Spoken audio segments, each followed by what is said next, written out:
नमस्कार दोस्तों, सिंधुजा क्लासेस में आप सभी का स्वागत है। हम लोग आगे पढ़ने जा रहे हैं आज संधि। क्या पढ़ने जा रहे हैं? संधि। देखिए, संधि अपने आप में एक कठिन और बड़ा चैप्टर है।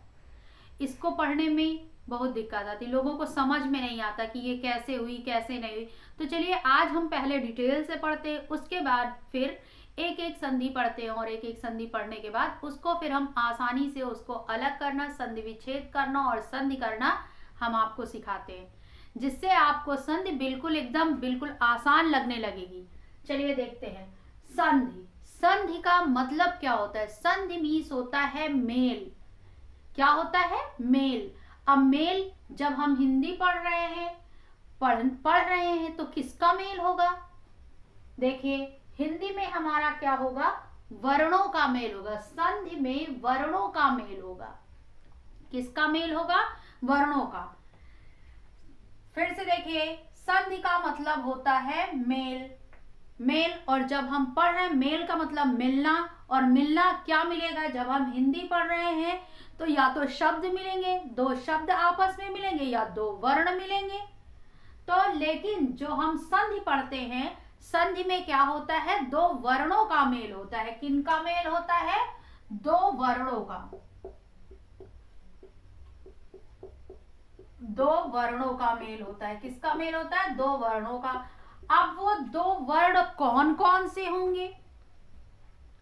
भाई वर्ण तो मेल होगा। मान लो ये लिखा हुआ है, विद्या लिखा है प्लस आले लिखा है। अब इसमें कौन से वर्णों का मेल होगा? इस वर्ण का और इस वर्ण का होगा, या इस वर्ण का इस वर्ण का होगा? देखिए, जब दो वर्णों का मेल होता है तो पहले शब्द का अंतिम अक्षर और दूसरे शब्द का पहला अक्षर दोनों मिलके एक नया शब्द वर्ण बना देते, एक नया अक्षर बना देते। इसी को कहते हैं मेल। क्या कहते हैं? मेल। संधि कर ली, इन दोनों ने आपस में समझौता कर लिया और समझौता करके एक नया शब्द, नया वर्ण बना दिया। क्या बनाया? वर्ण बनाया। देखिए, फिर से देखिए, मैंने क्या बताया? संधि का मतलब होता है मेल। अब किसका मेल होगा? वर्णों का या शब्दों का। तो जो हमारी संधि है, संधि में दो वर्णों का मेल होता है। किसका मेल होता है? दो वर्णों का। अब दो वर्ण कौन कौन से होंगे? जैसे मेरे दो शब्द हैं और दो शब्दों में जो पहला वाला शब्द है उसका जो आखिरी वर्ण है और जो दूसरा शब्द है उसका पहला वर्ण है, ये दोनों कुछ शर्तें होती हैं, कुछ कंडीशन होती हैं। अगर वो अप्लाई करते हैं, अगर उन शर्तों को पूरा करते हैं तो ये दोनों आपस में मिलके एक नया वर्ण बना देते हैं। और दोनों आपस में ये मिलके एक नया जब बन जाता है तो वहां पे क्या कहते हैं? संधि हो गई। क्या कहते हैं? संधि हो गई। आगे फिर ये तो हो गई संधि। संधि होने के क्या बात बन गया? देखो, इसका बड़ा आ और इसका बड़ा आ मिला के बड़ा आ बन गया, तो एक नया शब्द बन गया विद्यालय। क्या बन गया? विद्यालय। भाई नया शब्द जब इन दोनों को आपस में मेल हो गया तो ये बड़ा आ गया, तो इसके और इसके दोनों की जगह पे हमने क्या लिख दिया? बड़ा आ लिख दिया। तो ये हो गया हमारे दो वर्णों का मेल। और जब दो वर्णों का मेल हो गया तो मिलने के बाद क्या बन गया? विद्यालय। ये हो गया हमारा नया शब्द विद्यालय। अब जब नया शब्द बन गया विद्यालय तो इसका मतलब इन दोनों में क्या हो गई? संधि हो गई। अब एक शब्द आता है संधि विच्छेद। क्या आता है? संधि विच्छेद।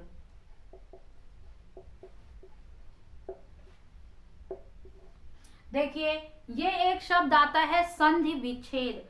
संधि का मतलब जुड़ा हुआ और विच्छेद मतलब अलग कर देना, यानी ये जो जुड़ा हुआ शब्द है इसको अलग अलग करना क्या कहलाता है? संधि विच्छेद कहलाता है। अब हमारा संधि विच्छेद हम कैसे करेंगे, कैसे पहचानेंगे कि ये संधि विच्छेद हमको कैसे करना है? चलिए देखते हैं। जैसे ये विद्यालय लिखा है, विद्यालय लिखा है, ये हमारा एक शब्द है और हमने क्या बताया है, जो हमारा संधि होता है इसमें दो वर्णों का मेल होता है। तो यानी जब हमारा वर्ण था क्या, आ और आ था, तो मिलके यहाँ बड़ा आ बना था। तो यानी एक वर्ण इधर होगा और एक वर्ण इधर होगा। ये हम आगे पढ़ेंगे कि इसमें इस तरफ कौन सा वर्ण होगा और इस तरफ कौन सा। विच्छेद का मतलब अलग करना, इधर इसको अलग करके लिखना और इसको अलग करके लिखना, इसे हम बोलते हैं विच्छेद करना। फिर से देखिए, संधि का मतलब होता है दो अलग अलग शब्दों को उनके परिवर्तन के अनुसार जोड़ देना, हमारा संधि कहलाता है। और जुड़े हुए शब्द को अलग अलग कर देना हमारा संधि विच्छेद कहलाता है। अब आगे देखते हैं हमारी संधि क्या होती है, कैसे होती है, कितनी होती है। देखिए मुख्यतः हमारी तीन संधियां होती हैं। कितनी संधि होती है? संधि हमारी तीन तरह की होती हैं। तीन तरह की होती हैं, कौन कौन सी? नंबर एक स्वर संधि, स्वर संधि। नंबर दो व्यंजन संधि।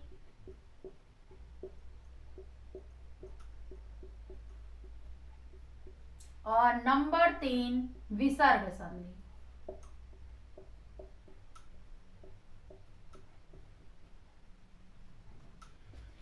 देखिए संधि हमारी तीन तरह की होती है, कौन कौन सी होती है? स्वर संधि, व्यंजन संधि और विसर्ग संधि। क्यों होती है तीन तरह की? आप देखिए, जब हम वर्णमाला पढ़ रहे थे तो हमने उसमें तीन ही तरह के अक्षर पढ़े थे। एक तो हमने स्वर पढ़ा था, दूसरा हमने व्यंजन पढ़ा था और तीसरा हम पढ़े थे अयोगवाह। अयोगवाह में जिसमें क्या था? अंक और आहा। क्या था? अंक और आहा। ये था। आहा को ही हम विसर्ग कहते हैं। क्या कहते हैं? विसर्ग कहते हैं। इसीलिए क्या है, हमारी स्वर संधि, व्यंजन संधि और विसर्ग संधि होती है।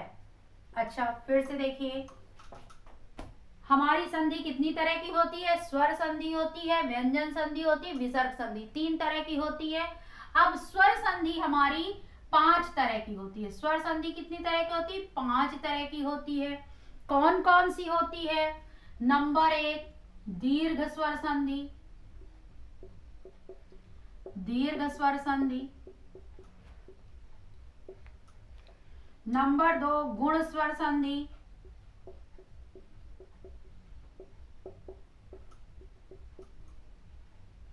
नंबर तीन वृद्धि स्वर संधि।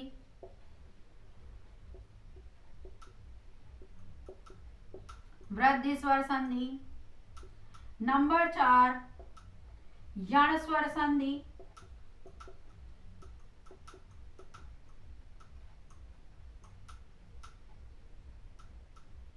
नंबर पांच अयादि स्वर संधि।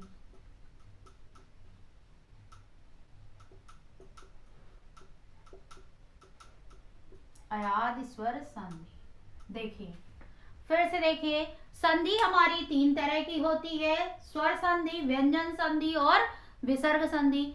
स्वर संधि हमारी पांच तरह की होती है, दीर्घ स्वर संधि, गुण स्वर संधि, वृद्धि स्वर संधि, यण स्वर संधि और अयादि स्वर संधि।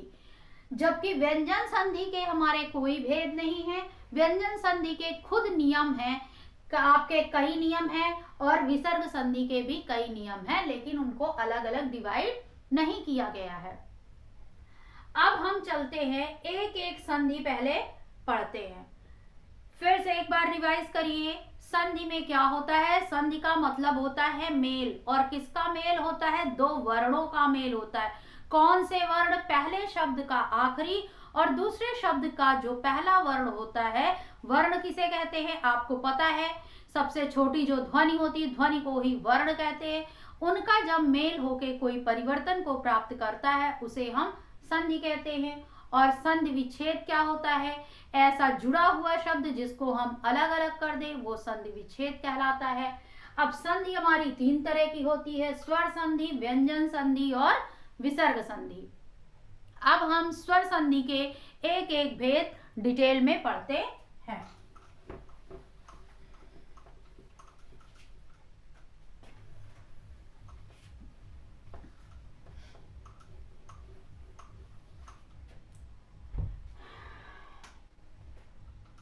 नंबर 1, स्वर संधि पहले पढ़ते हैं। स्वर संधि किसे कहते हैं?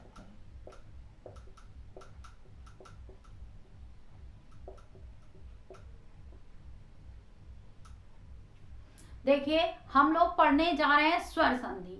पहले स्वर संधि में होता क्या है ये तो जान लेते हैं। देखिए स्वर संधि में क्या होता है, एक के बाद किसी स्वर के आने से किसी एक स्वर में या दोनों स्वरों में जो परिवर्तन होता है उसे हम स्वर संधि कहते हैं। देखिए परिभाषा क्या है, एक के बाद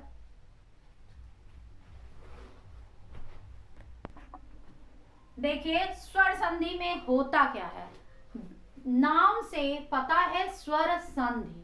क्या है? स्वर संधि। स्वर हमारे क्या होते हैं, आ से लेके औ तक हमारे ये स्वर होते हैं। क्या होते हैं? स्वर होते हैं। कहां से कहां तक? आ से लेके औ तक हमारे स्वर होते हैं। तो हम स्वर संधि में स्वरों के मेल के बारे में पढ़ेंगे। जैसे क्या लिखा है परिभाषा, स्वर के बाद किसी स्वर के आने से किसी एक स्वर में या दोनों स्वरों में जो परिवर्तन होता है उसे स्वर संधि कहते हैं। कहने का मतलब है हम स्वर संधि पढ़ रहे हैं तो स्वर संधि में जो हमारा प्लस का निशान है यानी जहां पे संधि होगी उस तरफ भी एक स्वर होगा और उस तरफ भी एक स्वर होगा। कोई भी स्वर हो सकता है, चाहे यहाँ पे आपने पढ़ा स्वर हमारे आ से औ तक होते हैं, तो स्वर हमारे कोई भी हो सकते हैं, वो अलग अलग। जब अभी स्वर संधि के भेद पढ़ेंगे तो दीर्घ में कौन सा स्वर आएगा, गुण में कौन सा स्वर आएगा, वृद्धि में कौन सा स्वर आएगा, ये सब हमें पता चलेगा। लेकिन मेन इसमें है कि जब स्वर संधि हम पढ़ेंगे या स्वर संधि के जब भेद पढ़ेंगे तो स्वर संधि में दोनों तरफ क्या आएगा, स्वर आएगा और क्या होगा, स्वरों का मेल होके एक नया वर्ण बनेगा। आई बात समझ में? फिर से देखिए, स्वर के बाद किसी स्वर के आने से किसी एक स्वर में या दोनों स्वरों में जो परिवर्तन होता है, कहने का मतलब चाहे इसमें परिवर्तन हो, चाहे इसमें हो, चाहे दोनों में हो, अगर अब परिवर्तन होता है तो वो हमारा स्वर संधि होगी। आगे हम चलिए पढ़ते हैं। स्वर संधि के बाद हम स्वर संधि का भेद दीर्घ स्वर संधि पढ़ने जा रहे हैं। चलिए देखिए हम लोग पढ़ते हैं दीर्घ स्वर संधि। फिर से देखिए हम लोग पढ़ने क्या जा रहे हैं, दीर्घ स्वर संधि। अब आप सोच रहे होंगे हम एक ही शब्द को बार बार क्यों रिपीट करते हैं। बार बार रिपीट करने का मतलब है आप शब्द से जान सकते हैं कि इसमें क्या होगा। लिखा है दीर्घ स्वर संधि। दीर्घ मीन्स बड़ा, स्वर मीन्स आप जानते हैं आ से लेके औ तक स्वर, और संधि, संधि मीन्स मेल, यानी जहां बड़े वाले स्वरों का मेल हो दीर्घ स्वर संधि कहलाएगा। अब आप बताइए बड़े क्या होंगे। हम लोग जब पढ़ते हैं, स्वर पढ़ते हैं तो कैसे पढ़ते हैं, छोटा आ से अनार, बड़ा आ से आम, छोटी ई से इमली, बड़ी ई से ईख, छोटा ऊ से उल्लू, बड़ा ऊ से ऊन, री से ऋषि, ए से एड़ी, ऐसे ऐना। क्या हम इसको पढ़ते हैं, छोटा ए से एड़ी, बड़े ऐसे ऐना, क्या ऐसा पढ़ते? ऐसा तो हम पढ़ते नहीं है। हम क्या पढ़ते हैं, छोटा आ से अनार, बड़ा आ से आम, यानी बड़ा दीर्घ स्वर, छोटी ई से इमली, बड़ी ई से ईख, यानी बड़ी ई से ईख, छोटा ऊ से उल्लू, बड़ा ऊ से ऊन, बड़ा ऊ। बस क्या कह रहा है, दीर्घ स्वर संधि। दीर्घ स्वर, दीर्घ स्वर हमारे ये होते हैं, दीर्घ स्वर तो और भी होते हैं हमारे, ये भी दीर्घी स्वर में आते हैं। लेकिन जब हम पढ़ते हैं तो आप खुद सोचिए या आप बताइए, जब हम पढ़ते हैं तो क्या पढ़ते हैं, छोटा से अनार, बड़ा से आम, छोटी से इमली, बड़ी से ईख, छोटा ऊ से उल्लू, बड़ा ऊ से ऊन, री से ऋषि, छोटा ए से एड़ी, बड़ा ए से ऐनक। ऐसा तो पढ़ते नहीं। इनको तो हम ए पढ़ते हैं, हाँ, री को भी हम री पढ़ते हैं। तो कहने का मतलब है बड़ा आ, बड़ी ई और बड़ा ऊ। यहाँ पे दीर्घ स्वर संधि में हम बड़ा आ, बड़ी ई और बड़े ऊ को पढ़ेंगे। देखिए फिर से देखिए, अब हमारी परिभाषा क्या कहती है। हमारी परिभाषा क्या कहती है, जब दो सजातीय स्वर, अब एक शब्द हमारा है सजातीय, सजातीय का मतलब पहले समझ लीजिए, सजातीय का मतलब सजातीय स्वर, सजातीय स्वर का मतलब एक ही जाति के। अब एक ही जाति के क्या होगा, जैसे एक ही जाति का मतलब आ के बाद आ आएगा, ये दोनों एक ही जाति के हैं। अगर आ के बाद ई कर देंगे तो क्या ये एक ही जाति के हैं? जाति का मतलब सेम है, नहीं है। तो एक ही जाति का मतलब एक ही आ और आ ही आएंगे, चाहे छोटा आ आए और चाहे बड़ा आए। एक ही जाति के, सजाति का मतलब एक ही, सेम। आ अगर लिख रहे हैं तो प्लस के इस तरफ भी आ होना चाहिए और प्लस के इस तरफ भी हमारा आ ही होना चाहिए। उसी तरह कोई भी, चाहे आप बड़ा आ लिख लीजिए, लेकिन होने चाहिए आ ही आ। अगर आप लिख रहे हैं ई का लिख रहे हैं तो ई और ई ही होना चाहिए, किसी भी रूप में आ सकता है, बड़ा और छोटा किसी भी रूप में आ सकता है। ऊ लिखना चाहते हैं तो ऊ भी हमारा दोनों तरफ ऊ ही होगा, चाहे छोटा आ ऊ आए और चाहे बड़ा ऊ आए। ठीक, तो सजाती का मतलब आप समझ लिए होंगे। स्वर एक दूसरे के पास आते हैं तो दोनों स्वरों के स्थान पे सजातीय दीर्घ हो जाता है। अब सजातीय दीर्घ मतलब इसी का बड़ा हो जाता है, चाहे आ आए तब भी पे बड़ा आ की मात्रा बनेगी, अब बड़ा आ ही बनेगा। बड़ा आ आए तब भी बड़ा आ बनेगा, छोटी आएगा तब भी बड़ी ई ही होगा, बड़ी ई आएगा तब भी बड़ी ई होगा, छोटा ऊ आएगा तब भी बड़ा ऊ आएगा, बड़ा ऊ आएगा तब भी बड़ा ऊ ही आएगा। क्या हमारी परिभाषा कह रही, फिर से देखिए, जब दो सजातीय स्वर एक दूसरे के पास आते हैं, सजातीय स्वर दोनों एक दूसरे के पास आते तो दोनों स्वरों के स्थान पे सजातीय दीर्घ इसी का बड़ा हो जाता है। अब आगे हम कुछ उदाहरण के माध्यम से समझते हैं, चलिए देखते हैं।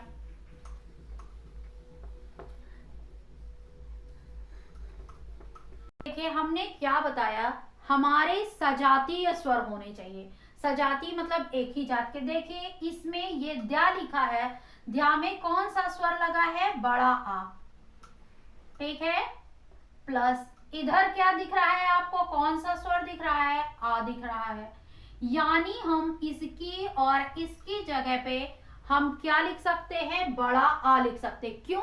क्योंकि अभी आपने डिफिनीशन में पढ़ा, जब सजातीय स्वर आते हैं तो उनकी जगह पे सजातीय दीर्घ हो जाता है, यानी इन दोनों की जगह पे हम क्या लिख सकते हैं, बड़े आ की मात्रा लिख सकते। क्यों? क्योंकि आपको जब हमने वर्णमाला पढ़ाया तो बताया है कि क्या करते हैं, हम स्वरों को ना लिख के स्वरों की मात्राएं लगाते हैं।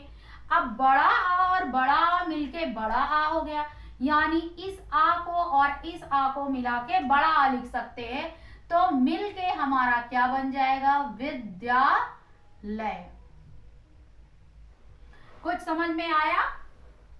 देखिए फिर से देखिए, हमने क्या बताया कि जब दो सजातीय स्वर आपस में मेल करते हैं तो उनकी जगह पे सजातीय दीर्घ हो जाता है। देखिए आप देखिए, मैंने बताया पहले अक्षर का आखिरी वर्ण और दूसरे अक्षर का पहला वर्ण।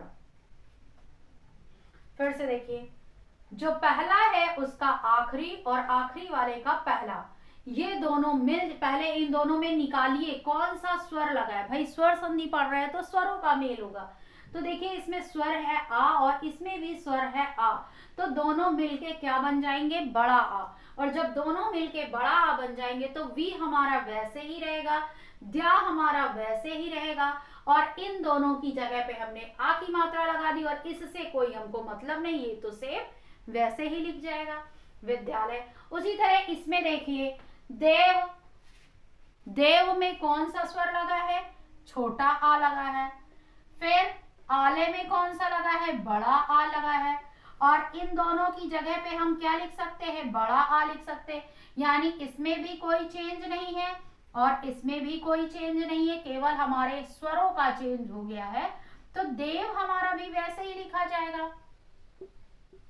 ठीक, इसमें केवल हम ये बड़ा स्वर लगा देंगे, पहले छोटा था तो आधा हो गया, अब ये बड़ा लग गया देवा। और ये ला य क्यों हुआ?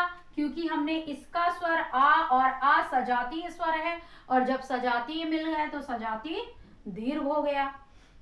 आगे देखिए स्वाधन अर्थी, देखिए इसमें छोटा आ है प्लस इसमें भी छोटा आ है, और जब दोनों आपस में मिल जाएंगे तो बड़ा आ बन जाएगा, और जब बड़ा आ बन जाएगा तो बड़े आ की हम मात्रा लगाएंगे। क्या मात्रा लगाएंगे? जब इसमें का आ इसमें आ गया, ये आ यहाँ आ गया, बड़ा आ बन गया, तो ये किसमें लग जाएगा? इसमें। तो क्या हो जाएगा? स्वार्थी। क्या हो जाएगा? क्योंकि हम बड़ा आ स्वर नहीं लिखते बल्कि उसकी मात्रा लगाते हैं, यानी यहाँ पे हम बड़ा आ लिख सकते हैं और बड़े आ ना लिख के बड़े आ की मात्रा लगाएंगे। नेक्स्ट देखिए, आगे देखिए, हमने बताया इसका आखिरी और इसका आखिरी जब दोनों सेम सजातीय स्वर हों तो अपने ही सजातीय दीर्घ हो जाता है। देखिए इसमें भी बड़ा आ लगा है, बड़े आ की मात्रा लगी, यानी हा में बड़ा आ स्वर लगा है, और ये क्या है? बड़ा आ है। इन दोनों की जगह पे क्या बन जाता है? बड़ा आ बन जाता है, और बड़े आ की हम क्या लगाएंगे? मात्रा लगाएंगे। कहाँ पे लगेगा? जब दोनों की जगह आ की मात्रा आ जाएगी तो किसमें लग जाएगा? महा धन आनंद बराबर महानंद। क्या हो जाएगा? महानंद, क्योंकि यहाँ बड़े आ की हमने क्या लगा दी? मात्रा लगा दी। दोनों का मेल हो गया, और मेल होने पे ये दोनों गायब होके उसकी जगह पे क्या आ गया? बड़ा आ गया। उसी तरह इसमें देखिए, ये बड़ा आ है, इसमें कौन सा स्वर लगा है? बड़ा आ, इसमें लगा है छोटा आ, दोनों मिल के हो गए बड़ा आ, और जब बड़ा आ हो गया तो इसमें बड़े आ की मात्रा लगाएंगे। क्या हो जाएगा? परीक्षार्थी। परीक्षार्थी, परीक्षार्थी। अब इसमें देखिए, इसमें लगा है छोटा ई और इसमें लगा है बड़ा ई, दोनों मिला के क्या हो गए? बड़ा ई, और बड़े ई की हम मात्रा लगाएंगे। क्या लगाएंगे? बड़ी ई की मात्रा लगाएंगे। अब देखिए ये सजातीय स्वर थे, ई इधर भी है और ई इधर भी है, और सजातीय दीर्घ यानी उसी का बड़ा हो जाएगा, बड़ी ई। तो क्या हो जाएगा? गिरीश।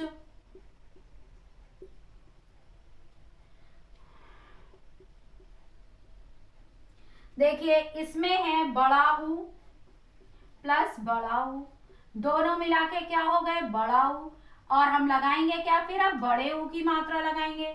किसमें लगाएंगे? इसमें लगाएंगे। तो क्या हो जाएगा? भूर्जा। क्या हो जाएगा? भूर्जा, क्योंकि ये ऊ और ये ऊ दोनों इधर ऊ की मात्रा और ऊ की मात्रा मिलके क्या बन गए? बड़ा ऊ। तो क्या हो जाएगा? भूर्जा। ये हमारा स्वर संधि का दीर्घ स्वर संधि हमारा कंप्लीट होता है। इसकी प्रैक्टिस जब आप पूरे स्वर संधि पढ़ लेंगे उसके बाद में हम आपको कुछ शब्द देंगे जिनको आप संधि भी करना होगा और संधि विच्छेद भी करना होगा, जिससे आप प्रैक्टिस करेंगे तो आपकी तैयारी और भी अच्छी होगी। Thank you.